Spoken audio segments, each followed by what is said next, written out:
Bismillahirrohmanirrohim. Assalamualaikum warahmatullahi wabarakatuh.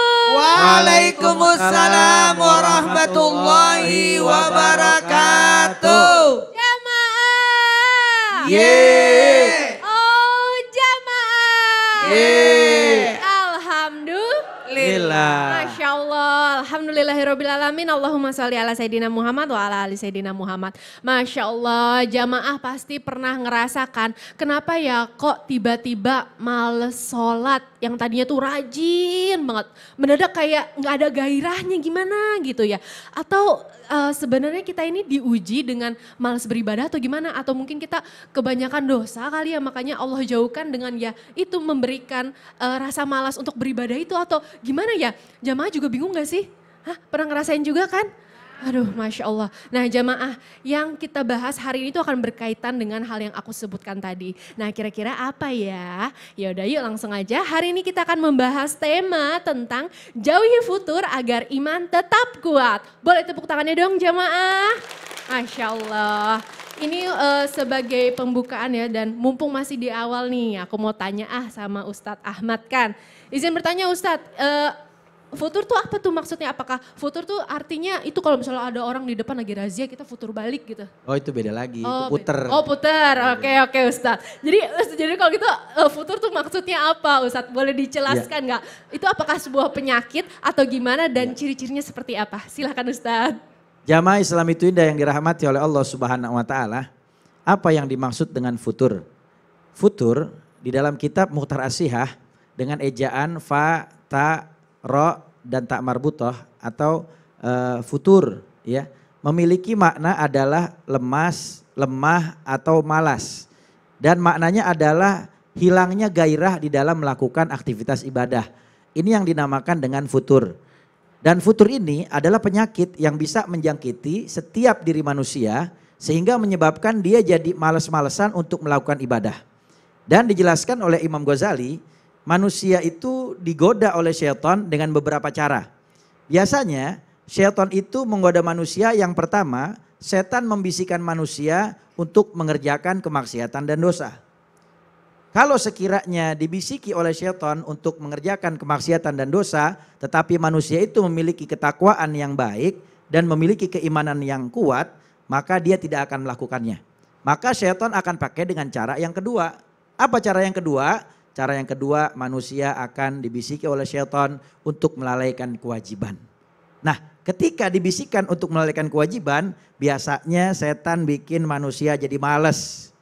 Mau ibadah, malas. Mau bangun sholat, malas. Mau cari nafkah, malas. Mau berbakti sama orang tua, malas. Nah, penyakit malas ini berbahaya. Bahkan kata guru saya, Abu Yaki Haji Nur Hasan bin Abdul Latif, beliau mengatakan kalau di majelis taklim aja, setan juga suka yang namanya bikin orang jadi malas. Dengan cara apa? Dengan cara ditaburin sejenis pasir di kedua matanya biar orang yang pada ngaji pada ngantuk. Makanya saya lihat di sini tadi ada yang pada meremelek nih ngantuk. Biasanya orang dibikin ngantuk, dibikin malas. Kata guru saya, kalau ada orang yang malas tidur di majelis, bangunin. Kenapa? Kalau kagak dibangunin nanti yang di sebelahnya bakal ikutan tidur. Karena penyakit malas itu menular. Kalau yang satu tidur, yang sebelahnya tidur, semuanya tidur, Ustadz Maulana mau nasihatin siapa? Iya, makanya jangan sampai punya penyakit futur atau penyakit malas. Hilangnya gairah di dalam beribadah. Lalu kemudian kalau cara yang kedua ini ternyata digoda atau dibisikkan kepada manusia, tapi manusia itu dia bisa melawannya dengan cara semangat di dalam ibadah. Cara terakhir biasanya setan ngebisikin manusia biar dia bangga dengan amal ibadahnya. Nauzubillah min dzalik. Makanya jangan sampai terserang penyakit futur atau malas, gairah beribadahnya hilang. Bisa terserang penyakit futur ini juga kayak ibaratnya nih ya, kalau misalkan daya tahan tubuh lemah gitu kan, kena penyakit flu dan segala macam. Kalau ini mungkin imannya lemah kali ya Ustadz. Betul, iman dan semangat di dalam ibadahnya hilang. Karena penyakit futur. Dan itu penyebabnya banyak. Apa tuh? Nanti kita bahas. Ah, iya, masih panjang ya jamaah. Terima kasih Ustadz penjelasannya, boleh tepuk tangan jamaah. Masya Allah.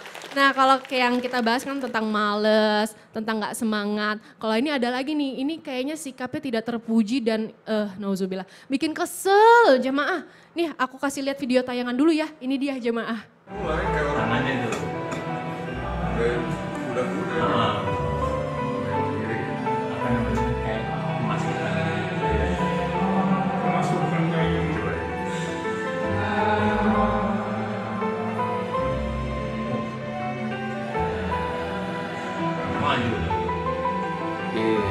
Udah lewat 5 menit. Langsung saya kubur tuh, nggak kubur kan? Saya lompat nggak kubur itu. Ya Allah. Ya Allah, itu lagi sholat Ustazah didorong. Aduh. Siapa yang dorong tadi? Hah? Ustadz Maulana jangan dorong-dorong. Jangan dorong-dorong Ustadz. Mana siapa yang dorong? Masya Allah. Ini Ya Allah. balik lagi ya Ustazah, ini Iya. benar-benar tidak terpuji banget itu Iya, sampai betul. bisa membatalkan sholat ya.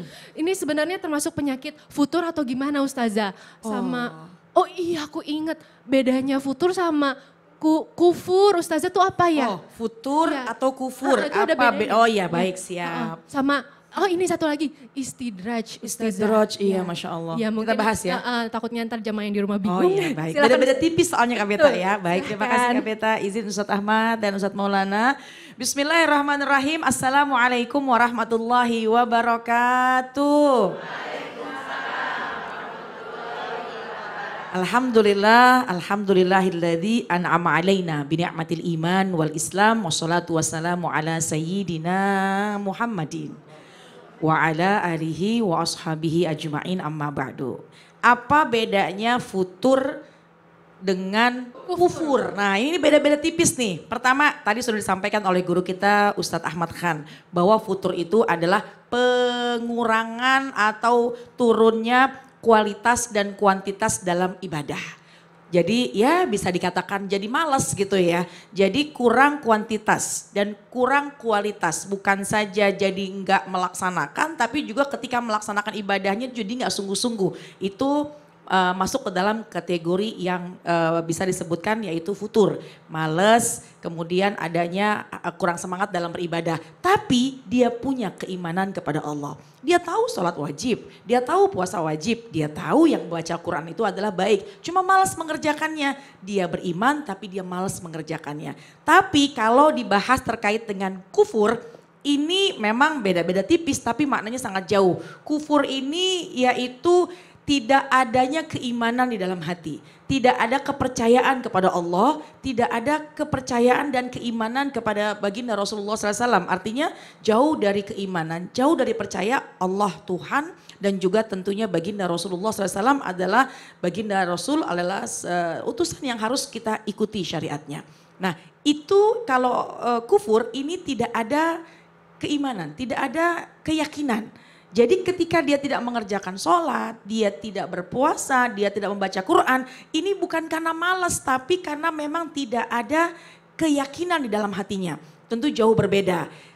Nah lalu bagaimana nih? Ada perbedaan lagi terkait dengan istidraj. Nah istidraj ini adalah sebuah hal kenikmatan yang Allah berikan kepada seseorang yang bisa jadi dia orang yang kufur nikmat, dia orang kafir atau bisa jadi juga dia orang yang futur. Kenapa? Karena memang orang yang lalai kepada Allah, orang yang jauh keimanannya, tapi kenapa kadang-kadang kita melihatnya kok ya masih dikasih nikmat, uangnya banyak, rumahnya besar, saldonya juga berjumlahnya luar biasa. Ini yang disebut yaitu istidraj. Allah memberikan kenikmatan, Allah biarkan. Nah ini yang bahaya, Allah biarkan dia mendapatkan kenikmatan, nanti setiba-tibanya Allah akan menghilangkan hartanya secara langsung. Itu yang bahaya. Pingsan itu tuh bisa. yang namanya istidraj, bukan hanya pingsan, bisa jadi stres, Gila, bisa masa. jadi Nauzubillah. hilang ingatan, bisa jadi segala macam. Kenapa? Nih makanya hati-hati harus kita hindari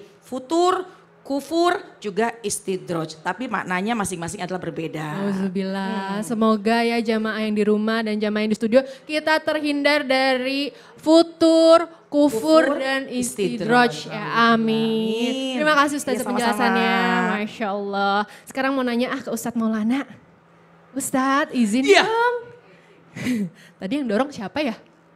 Enggak tahu. Oke, Ustadz izin bertanya, ini katanya ada yang bilang kalau dengan kita selalu ikhlas semata-mata karena Allah Subhanahu wa taala dalam menuntut ilmu atau mungkin dalam beribadah itu bisa menjadi obat penyakit futur Ustadz. Benar atau benar? Bener. Silahkan penjelasannya Ustadz. Makasih banyak Betari, Ustaz Ahmad Khan, Ustazah Nada Khan. Baik, buat semuanya. Mau nggak terhindar dari penyakit futur? Mau? Datang ke majelis taklim. Punya majelis. Ingat ya, buat kita cara menghindarinya ikhlas dalam menuntut ilmu. Ingat ya, dalam menuntut ilmu itu, dalam ilmu itu ada 5. Ada yang mengajar, ada yang belajar, ada yang mendengar, ada yang mencintai, dan ada yang membenci. Ibu kira-kira berada di mana? Ngajar? Atau belajar? Beradalah dalam posisi mengajar. Ataupun belajar.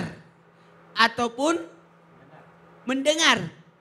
Ibu ini datang di sini belajar atau mendengar? Di sini, yang di rumah belajar atau mendengar nih? Nah, dari sini kita bisa belajar. Ada juga yang keempat. Siapa itu? Mencintai. Setia nonton Islam itu indah gitu. Ada di atas majelis taklim dengan menuntut ilmu dengan ikhlas, penyakit futur, malas ibadah itu akan hilang. Kenapa? Karena ada semangat dalam majelis taklim, ada ilmunya. Oh ternyata faedah daripada salat duha gini faedahnya, tahajud begini. Jadi semangat karena tahu ilmunya. Betul. Betul. Dengan menuntut ilmu, dengan belajar, kita mendapatkan petunjuk. Akan membuat kita semangat belajar. Masya Allah, Oh amin. ternyata, pahalanya menuntut ilmu itu lebih mulia daripada salat sunat 1000 rakaat. Wow, jamaah. Jadi yang datang ini, ibu dapat pahala 1000 rakaat salat sunat. Masya Allah, amin ya robbal Padahal cuma ibu alamin. datang cuma tidur lagi. Iya betul Ustadz Maulana. Dan yang penting ikhlas ya, harus Ikhlas. ikhlas. Bener. Heeh. Oh ya Ustadz Maulana sebentar, ini ada pertanyaan dari jamaah yang Ya, di sosial apalagi? media nih. Ya, coba Kita baca dibacain. bareng-bareng yuk ya. Bismillahirrahmanirrahim. Assalamualaikum Ustadz. Dari mana sih? .amila.emeilani. Oh gitu. Ya, kita baca bareng-bareng ya. Assalamualaikum warahmatullahi wabarakatuh. Ustadz mau bertanya dong, habis dengerin tausiah barusan kok saya kayak kena penyakit ya Ustadz. Ustadz obat yang cepat ada nggak ya? Kalau ada saya kirimin dong alamat ke alamat saya ya Ustadz, nanti ongkosnya kirim yang saya yang tanggung gitu. Yang penting saya sembuh udah. Maksudnya gimana ini disuruh kirimin obat? Kayaknya dia salah alamat. Enggak Ustadz, ini dikira timpa paracetamol kali sembuh gitu kali ya makanya ya. Harusnya kalau minta obat, mintanya sama resep dokter. Iya. Kalau kami ini nonton Islam Tindak. Oh iya bener itu resepnya. Siap, catatan. Kalau gitu jangan kemana-mana ya. Setelah yang satu ini Ustadz Maulana akan kasih tahu resepnya. Ada lagi. Ya. Selain menuntut ilmu ada lagi. Ada lagi. Mau tahu? Jangan kemana-mana, tetap di Islam itu indah. Jamaah. Oh jamaah. Alhamdulillah. Lillah.